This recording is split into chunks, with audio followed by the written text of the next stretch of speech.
those of you that are thinking of joining cults, this guy's story is going to make you think. This guy became a cultist at the age of 15, and it was his secondary school teacher that even initiated him.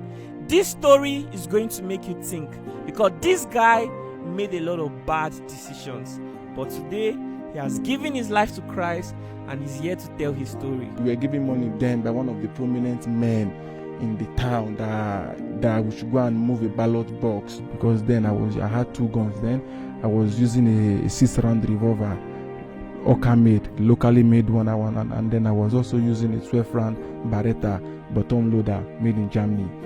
So, and I never knew the Beretta I was holding belongs to a police officer that was killed along Railway Road in Makurdi many years ago. I never knew. That was when I even knew these guns normally do have a serial number. I will stand at the highway like armed forces, holding guns, carrying Beretta, carrying AK-47, and then when the driver sees us from afar, the driver is going to slow down. When we get to the car, we rob everybody inside the car, and then we leave them to go. How do you rob people inside? When the driver slows down, people try to enter the car, you tell him to come down or what? Yes, when the driver slows down, we order him to open the door.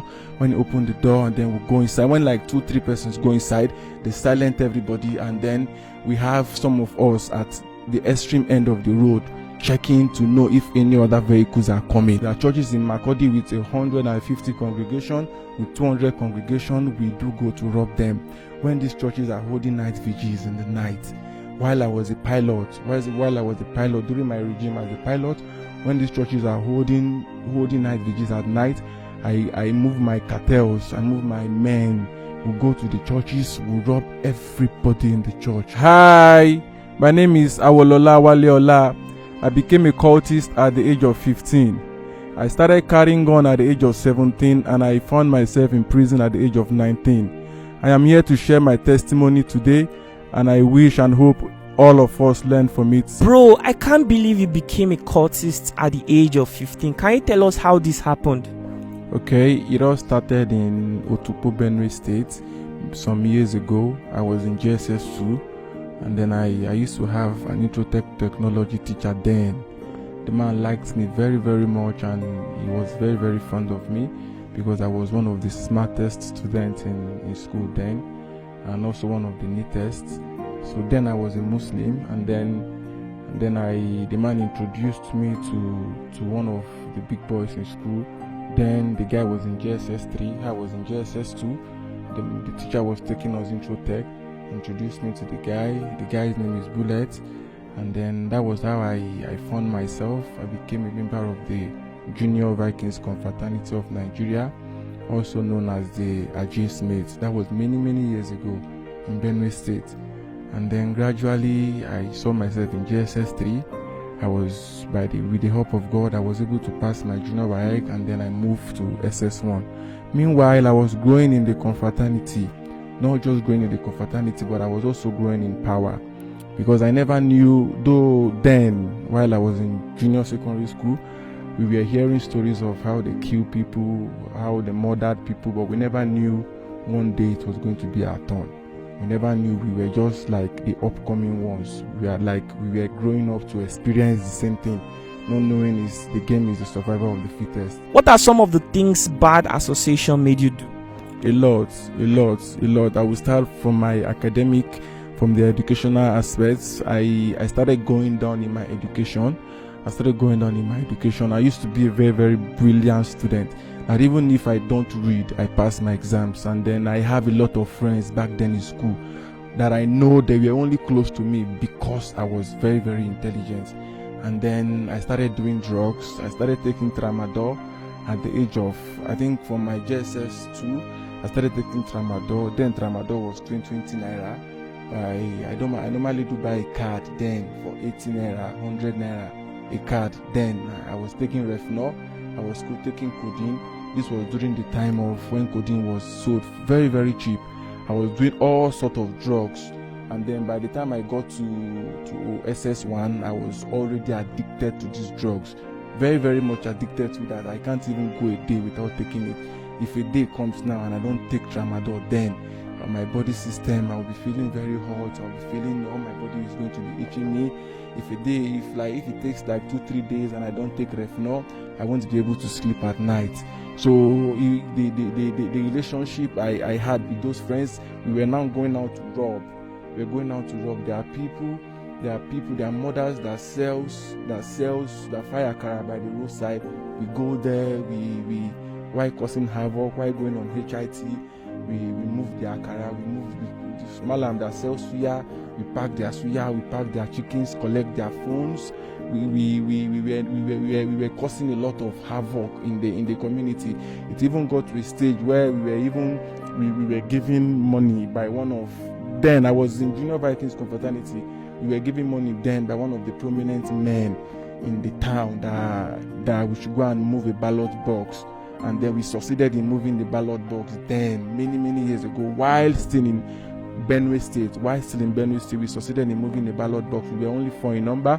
We went there, we moved the ballot box, and then I was still a member of the Junior Vikings confraternity. But when I leveled up, that was when I became a bagger, as is officially known.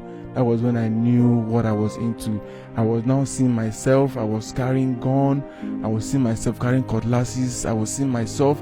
It got to the stage where I had 7 sons and 3 girls that I brought into the confraternity myself. I have them that I brought to the confraternity myself because they were now liking everything. I was now seeing it as like this is the only way of life. This is my only source of livelihood because it was paying me. Then. You can just wake up in the morning. You can all of a sudden you can get up to 20,000 naira, 30,000 naira from nowhere. How will you just get the money? Okay, we get some of those money from that. Sometimes somebody might bring a deal for us. Okay, somebody's owing me money, we'll go there, we'll get the money, this is a percentage and this is a percentage. And there are also times where they do some break-ins. They'll break some shops in the night, and then by morning they will bring some of those things to us and they will sell them. We have our own percentage. And there are also times where we go for robbery. I must tell you, not everybody you see on the highway are truly policemen. Not everybody you see on the highway are truly armed men. Because there are people that wear uniform in disguise. Putting on police uniform, putting on soldiers uniform, even down to putting on civil defense uniform. And then if we were able to rob 2-3 Macapolo for like 2-3-4 weeks, 2-3-4 months, we are going to be very, very much okay. What's Macapolo? Okay, Macapolo is one of those big cars that take up to that. Okay, those big buses. Big buses that have a lot of passengers. So when we will stand at the highway like armed forces, holding guns, carrying Beretta, carrying AK-47. And then when the driver sees us from afar, the driver is going to slow down. When we get to the car, we rob everybody inside the car, then we leave them to go. How do you rob people inside? When the driver slows down, people try to enter the car, you tell him to come down or what? Yes, when the driver slows down, we order him to open the door. When he opens the door, and then we go inside. When like 2-3 persons go inside, they silence everybody, and then we have some of us at the extreme end of the road checking to know if any other vehicles are coming. And then when we succeed in doing that, we just tell them to go. Immediately they leave, we change our location from there to another different location, or for the night, we are done for the night. And gradually, I was doing all this. I was making money. I was getting money out of it. It got to the stage where there are some churches in Makurdi, North Bank to be precise. There are churches in Makurdi with 150 congregation, with 200 congregation. We do go to rob them when these churches are holding night vigils in the night. While I was a pilot, during my regime as a pilot, when these churches are holding night vigils at night, I move my cartels, I move my men. We go to the churches, we rob everybody in the church. I'm not saying this. I'm just saying it to glorify the name of Christ. I'm saying it to glorify the name of Christ. We go there, we rob each and every single person in the church, including the pastor. We take the offering basket, the offering money, their wristwatches, their phones, and everything. And after collecting them, we keep them in bulk, and then we will be them to to other states. Sometimes we be them to Onitsha, sometimes we be them to Lagos, sometimes we be them to Aba. We be them there, they buy them and then they send us money. So I also want to use this medium to tell people, not all phones you buy, saying you're buying London used phones, not all of them are clean phones, or not all of them come from a clean and from a legit source. So gradually I was doing this and I thought I was living life. I thought that was the reason for my living. I was doing it. So gradually I finished my secondary school. The day I finished my secondary school, the day we had our graduation, like I said, I had been initiated into the Supreme Vikings Confraternity the night I was finishing my WAEC. So the graduation was after the WAEC. So after the initiation, after the day of my graduation, I was putting on white. I wore white from home, and then when I went for the graduation, not knowing that something bad had been planned to happen that day. And then I was like a newborn baby on board the ship. Because initially I was sailing on the boat, being the member of the Junior Vikings Confraternity. I was sailing on the boat, but when I became a member of the Supreme Vikings Confraternity, I was now sailing on the ship. So gradually, I never knew the ship had been designed or ordained to meet that day, to have an anchorage that day at the place of our graduation. So when I got there, after the merriment and after everything, God so kind. I just escorted my girlfriend. Immediately my girlfriend left the place. On my coming back to the place, they started gunshots, and then this happened precisely in Otukpo. And then they started fighting. A particular guy was killed that night. And then when I saw them killing the guy, brothers and sisters, I must tell you the sincere truth, life ran out of me, because I was standing there and the guy was dying. The guy was bleeding and he was gasping. He was struggling for life right on the floor. I was standing there, I couldn't do anything, and nobody's permitted to leave. We stood there until this guy died. So when I got home that night, I couldn't sleep. All my clothes were soaked with blood. So my mom asked me, my parents are Muslims, so my mom asked me, how come your clothes is soaked with blood? And then I denied it, that they were fighting, and I tried to rescue somebody. But meanwhile, my dad has been saying it, that this guy is now a cultist, this guy has belonged to a cult group. May they no come house, can't kill him. Because I grew up in a place where if they come to your house and they don't see you, they might harm any of your loved ones. Several times it has happened. Several times. So I finished my secondary school. The year I finished my secondary school, the next year, I was given another position in the confraternity. They increased my rank, which came as a result of a HIT we pulled. What's the meaning of HIT? Okay, the meaning of HIT is to go for somebody, to go for hits, to go to deliver, to go to look for a particular person. That's the meaning of HIT. To go bring down somebody. Yeah, to go bring down somebody, to go kill somebody. That's the meaning of HIT. So this particular day, when we got to the place, the guy was not at home, and then my strike chief hit the door. The door came down. When the door came down, the guy's mom was inside. Immediately the woman saw us. The woman fainted immediately, and then they were shouting. Society and community were shouting, "Tifo, Tifo, Tifo, Tifo, Tifo." And then when I saw the woman, something cold just entered me. I then carried the woman. I was like, "Mama, we didn't come here for you. We came here for your son, Mama. We didn't." But the woman has already lost her breath. So on other of my court members were shouting, "Let us go, let us go. This guy is not here. Let us go." So that was how I left that woman. And then when I left the place, I started having a witness in my heart that you are now on the wrong path of life. Pray let it not be too late for you. My brothers and sisters, there was no way I could leave this confraternity. There was no way, because I was going in power. I was being influential. I was given the opportunity to meet some men of dignitaries, even in the state, and even in the police force, even in the armed forces. Because I must tell you the truth, some of these uniforms, some of those guns, and some of those things we use, they all came from them.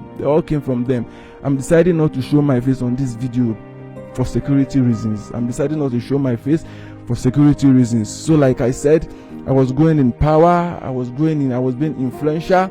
So the year after I finished my secondary school, the next year, I I was on the particular day I was in the house with my mom. So she was in the kitchen making something, and then I saw a friend, because the kind of home I came from, like I said, my parents are Muslim, so you can't come to my house. If my mom should see you in my house, I'm sorry, my name is sorry, I'm sorry for you, because the kind of mom I have, she's going to do, in fact, she don't even mind locking you up. So this particular day I was in the house, and then a friend of mine came, and then the guy said he have a friend that offended him, and let us go and look for the guy.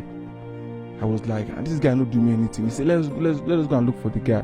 So I was like, okay, no problem. And then I went inside. I took my gun, because then I had 2 guns. Then I was using a 6-round revolver, Oka made, locally made one. And then I was also using a 12-round Beretta bottom loader made in Germany.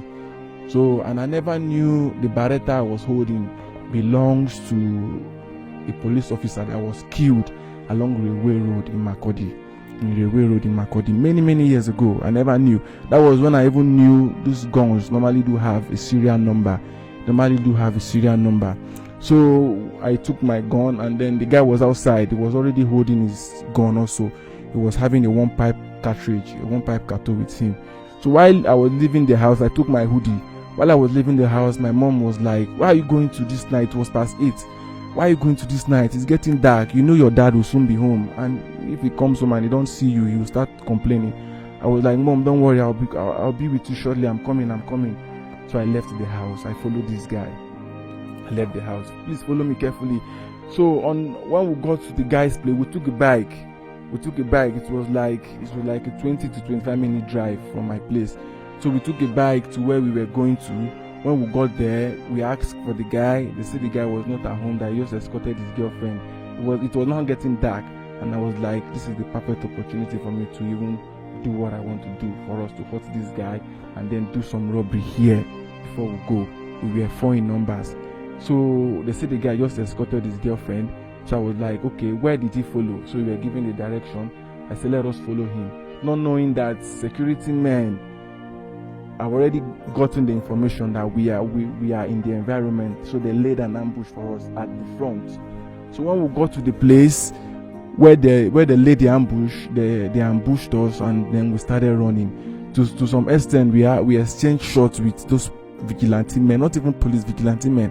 We exchanged shots with them like 2 to 3 times, and then unluckily for one of us, they gunned one of us down. And then the guy was confirmed dead immediately. That was how the remaining of us gave up. So when we gave up, the next thing I found myself in state CID. From state CID on the 18th. This happened on the 18th of March 2016, and then on the 22nd it happened on the 18th of December 2016, and then on the 22nd of December 2016, I was in court, Modern Market, Court 6 in Modern Market, Makurdi. And then the judge said he don't want to hear anything. If it's this particular case in front of him, this particular thing is seen in front of him, that I should go and provide people that killed the police officer the gun, that because they killed the police officer and they took his uniform. So he said I should go and provide everybody involved with it. And I don't even know anything. This gun was given to me by a fellow cultist.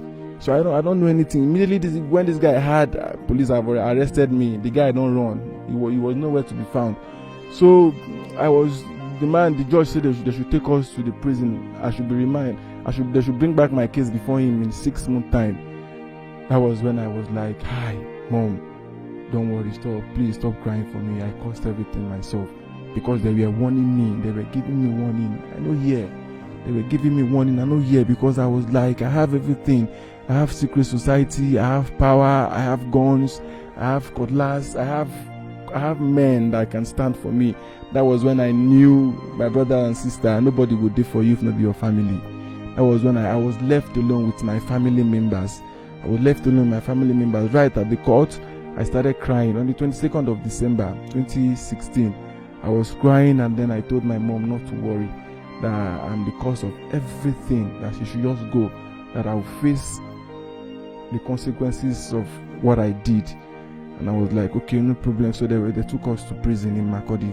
While I was in prison, the number 1 position was given to somebody else. And then the person used my name. He told everybody that they were going to to get lawyer to bail me, that they should all bring money. And then I think then they donated 2,000 naira each person donated 2,000 naira for him, so he can, at least they can do something concerning my case. But but today the guy chopped the money enter water till today. I know it's a normal thing. So my parents, my mom was going, mom, bros, I really love my mom. I want to use this opportunity to advise everybody, if your mom is still alive, please, you don't know what God has done for you. Cherish her so very much. I was in the prison. It was my mom that was running helter skelter. My mom was doing everything, down to her even doing things that are diabolical. She's a Muslim, down to her doing things that are diabolical. I was in prison, and then I love my mom. My mom really went through a lot. She really went through a lot. So I was in prison. She was even giving the warders money to be just bribing them to be able to see me. So with the help of God and with everything, on the 25th of December 2016, which was on Christmas Day, a bishop came to the prison to visit the inmates. And then he preached, he evangelized that day. That was the only day I ate a good food right from all this period. That was the only time I ate a good food. You were arrested 2016 and this bishop still came 2016. Yes, I was arrested 2016, and then the bishop came on the 25th of December 2016 to the prison to visit the inmate. And then he came with a jollof rice and chicken and then malt, because they don't allow anything iron in the prison. So he came with plastic malt, plastic takeaway. And then after eating, the bishop then he preached to everybody. He preached to all of us. And then I didn't even know where that spirit came from. I came out and I gave my life to Christ, which was on the 25th of December, on Christmas Day. And down the line, after 2-3 days, and then I had my name. I was playing Ludo game when I had my name. Then the warder said carry plate. And when they say carry plate, what it really means is that you've been bailed, because you know the amount of people in prison by the numbers of plates in prison. So if somebody is sentenced to prison, when the person is going in, I don't know of other places, but in Makodi, when the person is going in, you'll be given a plate. So they know the amount of people in the prison by the place. So when you're coming out, you are also given a plate. The same plate you were given, the same plate you came in with, is the same plate you're coming out with. So when they said carry plate, I was very happy. So everybody were now, you this guy will come here whenever I even do 3 months. God don't do one for you, don't go. If you like, maybe you come here again, you go see what you go carry your IC. And then people are there for 16 years, 20 years. My brothers and sisters, I will tell you, prison is not a good place to go to. Prison is not a good place to go to. People are really going through hell in this country. Some people have been forgotten in the prison. Innocent people, most of them. And then a lot of things are still happening in that prison. We have gays in the prison. A lot of things, gambling. They are gambling in the prison. They are defiling innocent people in the prison. A lot of them. So down to what I was saying. So I came out on the 28th of December, the same year, 2016. But the people they caught us with, the guy and the 2 other guys they caught me with, they were in the prison for more than 6 months. So while I came back from prison, I was then given another position in cultism. Yes, I was. Thought you've given your life to Christ. Yes, I'd gave my life to Christ in prison. So when I came out, I was given another position. I was now feeling like, waiting did here. Maybe prison. I don't go prison, come back, nothing did here. I don't go see waiting people they talk. I don't go see, come back. So that was when I became even worse. So I was given the position of being the scholar executioner, which is like the number 1. So and then I had my escorts. I had 9 escorts working with me. I had 9 people working with me. They're giving me every single bit of information I have. There are times where I don't even go anywhere. I might be in position for 1 week, 2 weeks, and things are happening in town. They are giving me situation report and everything. So I was given the position of being the scholar executioner. So gradually I was doing it, and it was sweetening me. I was doing it. I was not living a life of drug. We go to rob, we get wristwatches, we get good shoes, we get a lot of things, and then when we come back, we sell them. I was doing a lot of things. I was doing a lot of bad things. I became worse. Mom was crying, dad was crying. The whole families were complaining until one fateful day, a very, very close friend of mine was killed. And then the day he was killed, I got to his house. Some minutes before he was killed, I got to his house. And then I told him, bro, sorry, I'll be sleeping in your house for the night because I had plans of doing some robbery that day. Because I believed if I'm able to do some robbery that day, at least the next day I should have up to 150,000 naira and some phones, and some good phones that I can sell with me. So the guy said, he was like, okay, no problem, but I am not feeling too very well. For your sake, I am not going to be closing my door. Please, when you come inside, you make sure you close the door. And I was like, okay, no problem. I am going to meet my coordinator, so I'll get my guns from him. So on getting to my coordinator's place, he was not at home. So I told his neighbor to call him for me, a lady. So when the lady called him for me, when he heard my voice, he was like, I've been trying to call you, your number is not going through, where are you? And I told him I'm in his house. He said I should wait for him, that he's coming. So when I waited for him, after some seconds, he came to his house, and then he told me that this guy I just left his place now had just been killed. I was very, very surprised. This guy I said I'll be sleeping in his house, somebody I just left now had been killed. He said yes, that the guy had been killed, and he had already confirmed it. And these are people that fake news don't fly around. They don't spread fake news. So I knew it was true that this guy had been killed. That was how he gave me the gun. He gave me a very big torch, and then he gave me some slots. I was putting on combat. I loaded my pocket with some slots. I took the gun. What slot? The slot is the bullets for gun, 6mm slot. I loaded my pocket with slots, and then I left. So I wanted to pick a bike that very night, but I decided not to pick a bike because I felt I was the one they were looking for, not that guy. Because the guy told me he was not going to lock his door. He left his door open because of me. So I couldn't pick a bike. I had to walk my way down to his house. This was like a 40-minute walk. So when I got to his house, I was following corner, happy and way. So when I got to his house, when his younger brother saw me, the younger brother immediately ran and held my shirt and was crying, "She, you have succeeded in killing my brother. She, you have succeeded in killing my brother. They came here, they were shouting your name. You were not here. She, you've succeeded in killing my brother." I was like, how did this happen? Brothers and sisters, when I opened the door, when I saw my friend on the bed, Jesus Christ, I can't even talk about it. They opened this guy's head. They opened his head with stabilizer, with screwdriver. As in the way they killed this guy, it was very, very bad. It was so very bad. I pray none of us witness such in Jesus' name.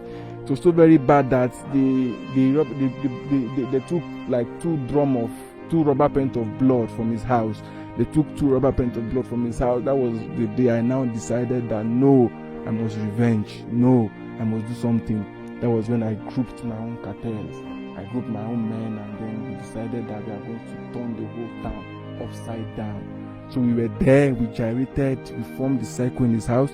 We were up to 150 in numbers. And then some men of dignitaries in the town, they came, they offered us money.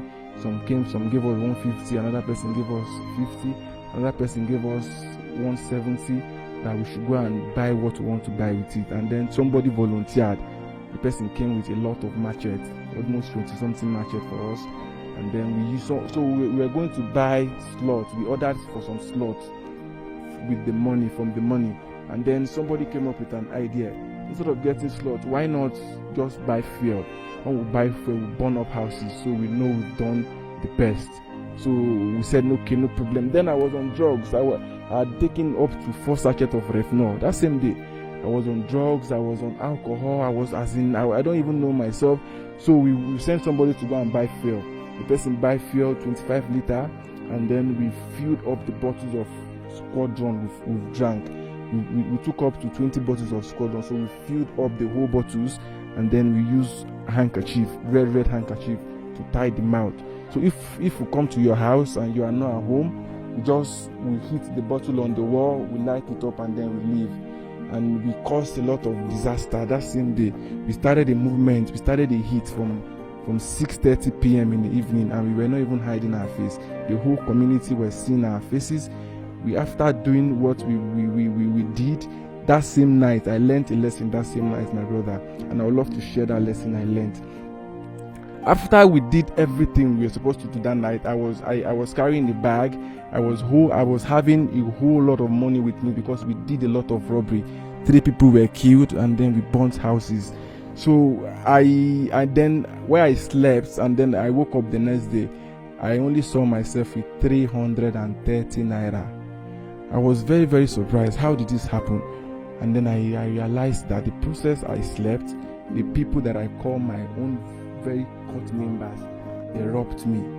The people I claim to believe we are together, while I was sleeping, because I said that, like I said earlier, I was on drugs. I was very, very high in the bush, because after doing everything, we couldn't sleep anywhere. We go to the bush. We trekked up to 2 hours. I keep telling people, serving God is very much better than serving the devil. Do you know what it means to be sleeping, to be running in the night while others are sleeping? Do you know what it means to have gun in your waist while others are safely and soundly sleeping on their bed? So serving God is very far more better than serving the devil, because the devil will require your time at any time. So the devil will require your service at any time. That was how I woke up, and I couldn't find any money on me, and the whole plan was that the next day, as early as possible, I am leaving Benue State. So I woke up the next day, there was no money on me. I had no choice. That's okay, let me stay back in the town, so at least I can be able to do some robbery that night and then get some money and leave very early the next day in the morning. So you still did some robberies? Yes. You succeeded? Yes. And then you moved from Benue State? It was the second robbery that I did, and I succeeded. It was the next day in the morning that I had to leave by all means, because I saw death coming to me. After the robbery. I was the friend of mine. I say he died, that he was killed. I was in his room about to take my bait when a very small boy came to meet me and said the information leaked that one of the vigilante men in the environment said he should come and tell me that I should leave that place, that if they should come there and meet me, they are going to kill me immediately, that there's no bargain about it. And then, like I said, I'm a Yoruba, and then before the guy even left there, they were already packed outside, which implies that even the person that came to give me the information was also caught also. They've packed outside cars, bike, and with security vigilantes, Homeland Defense, a lot of them, a lot of securities. So they were like, okay, everything I did yesterday, everything I have been doing for over two days now, they've been hearing about it, and let us go to the police station. Let me go and write a statement. And then I was like, I was not going anywhere. They said, okay, that I must follow them to the police station. So I said, okay, before we go to the police station, let me talk to my mom on the phone. Because I knew my going to the station is not going to be something that's going to be easy. Because these people are all the same languages. I am Yoruba, they are all different from me. So I said, let me talk to my mom on the phone. And they said, okay, no problem, let us go and sit somewhere. So we sat somewhere. Where we sat down, some group went outside. They were discussing on what to do with me, because they are also cult members. Those people that came to arrest me are also cult members. So they were deciding on what to do with me. We have Ayes among them, we have Jurists among them, and we also have Vikings and Vigilante among them. So they were contemplating on what to do with me. That was when one of the Vigilante also came and told me, if I know what is good for you, I will run now.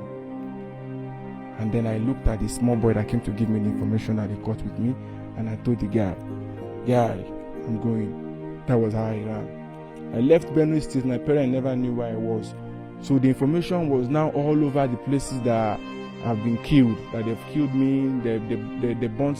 Some people said they saw me when they burnt me. And that same night, they went to my house with tires. They looked for me. I was nowhere to be found. They said my mom should bring me out. My mom don't even know my whereabouts. My mom, because I had already left Benue that same day. So my parents were looking for me. Everybody were looking for me for 2 to 3 months. Some people even thought I was dead. When it was after like 2 to 3 months, when I left, that they started calling me. The same day I left, I got an information that Suzu person was killed. That in fact, most of the people I worked together with, most of the friends that we did those things together, it was when I left, I started getting information that they were killed. Some of them, they were set up. Some people set up them and killed them. The same people we worked together, they set up them, they killed them. And then after 2-3 months, I was able to contact my mom. And I contacted my mom because a friend of mine that knows my family very well, the guy had to tell me that my mom is in the hospital and she's feeling very, very bad because of me. My brother and sisters, I must tell you the very truth. My mom has been through a lot because of me. That is why if the king begins showing mama love today, my father has no even verse at all. because my mom had gone through a lot. May God bless all mothers that truly cares for their children. My mom, she has been everything to me. So like I said, a friend of mine now told me, that guy, if you see your mother nowhere because of you, she did think. That was when I contacted my mom. And then she was very, very happy. And then I told her about my location. I was in a village along Makodi Road. So she was very, very surprised. She was very, very happy I was even still alive. That was how she secretly came there without even telling anybody. She secretly came there, see me, and then she was not bringing me provision. She was bringing me provision every week, bringing me gari, sugar, everything there every week. That was how she then planned on how I'm to leave Benue State, and then I left Benue State with my uncle. That was 5 years ago. Wow. So, wow, this is really a very long story, and man, I don't even know what to say. This is tragic. From 15 years old, I don't even know what to say. So let's talk about your life right now. So you left Benue State and you relocated. You started a new life. Yes, I left Benue State and I started a new life, but it wasn't really an easy one here. I say it wasn't easy because my uncle brought me to town here, and then my uncle brought me to town. Back then, if my uncle should come to Benue State visiting, the way he poses, you would think he's doing very, very well in town here. Not knowing that he's even a taxi driver, not even knowing that the wife was the one even paying for house rent. So with everything, the man has had my story. They've done a lot of things for me, but it wasn't really working then. So he then decided to bring me to town. He was the one I came to Abuja with. So I was in the house with him, and then the wife was going out. I noticed the wife would be giving me 200 naira every day. And then early in the morning, my uncle would have ran from home. So this woman did this continually for 2 to 3 months, and then the woman had to call me and told me that I'm going to be leaving her house. I'm going to leave her house. And that's just the only option I had. And then I was still a Muslim. I have to leave her house by all means. And I was like, okay, no problem. And I'm the kind of person that if I've decided something to do something, I've decided. So I then left the house. I was staying in Panteka. Anybody that knows Ireke Panteka very, very well, I was staying in Ireke Panteka I stayed there for 4 months. I was staying there, and that was how on a particular day my spirit was down. My spirit was down. I could see death coming. And then I met a woman, a lady. She's a white garment lady. She goes to white garment church. That was how she gave me a prophecy. And the prophecy didn't just come. The guy I was staying with in Panteka then, the guy was like, guy, come and do this our job, because these Babambola people, these people that picks container around, the guy was telling me to come and do their job because I was a Muslim. He was telling me to do their job, that I'm going to be seeing money, but I refused because something inside of me was rejecting it. Something inside of me was rejecting it. So this particular day, this guy deliberately went home with his key because he had talked to me about doing their kind of job that I refused. What kind of job? Okay, this is the kind of job where they also steals, Babambola, if you know them very well. They steal, they come to your house very early in the morning, they'll come thief, they'll use charm for you while you are still asleep, they'll pack everything in your house, they will walk around with cutlass and scissors. So that was the kind of job that we were doing. So something. But you refused to join them and he pushed you out of his house? Yes, I refused to join them and he pushed me out of his house, and that was the day the miracle started happening. And then that was the night I was now looking for a place to sleep. I couldn't get a place to sleep, and then I saw a white garment church. The church was open, and then I was like, okay, let me even go there and even talk to this lady so she'll allow me to sleep. So when I got to the place, lo and behold, they were holding a night vigil that day. And then this lady said something. The lady said, you can sleep here, but let me tell you, you cannot be sleeping while these children are praying. So you say that you join us or you leave. And then I looked and I saw some little children that are not even up to my age, half, that are praying. White Garment Church. Then I decided to join them. So when I joined them in the praying, and then very early in the morning the next day, a message came for me. My brothers and sisters, Jesus Christ is very, very real. A message came for me, and the lady said, if you know that the same thing that happened to your dad, if you know you don't want the same thing to happen to you, you better fast and pray for 3 days. So immediately she said so, I felt very, very cold. I had the spirit, I had the witness inside of me that yes, that is what I need to do. So I then decided to do it. I had no choice because I could see everything were crumbling right before my both eyes. Everything were crumbling. I can't go back to Benue. If I go, they'll kill me. I can't, as in everything were crumbling. So I had no choice than to do it. So to the glory of God, after doing the fasting, she said I am to do dry fast. I'm not to eat anything that has pepper. I'm not to eat anything. This guy is taking time. Jesus. Okay, and then I met a lady that led me to Christ. That was in Karimo years ago, and then I started worshiping at Living Faith Church, Ireke Junction. Though it wasn't really easy for me because I was serving God, and then I was having some challenges like I was finding it difficult to stop masturbation. I was finding it difficult to stop smoking. I was finding it difficult to stop doing a lot of bad things I was doing then. But gradually, God was now changing my life. Gradually, as I go to church, as I listen to the word of God, my mind was being renewed. And then it happened like that, until finally I then met a lady that her name is called Sister Eucharia. God bless her so very much for me. She led me to Christ. Lastly, that was when I opened up my mind and everything to Christ, and then my life has changed. It has been a wonderful experience. I've had peace just like never before.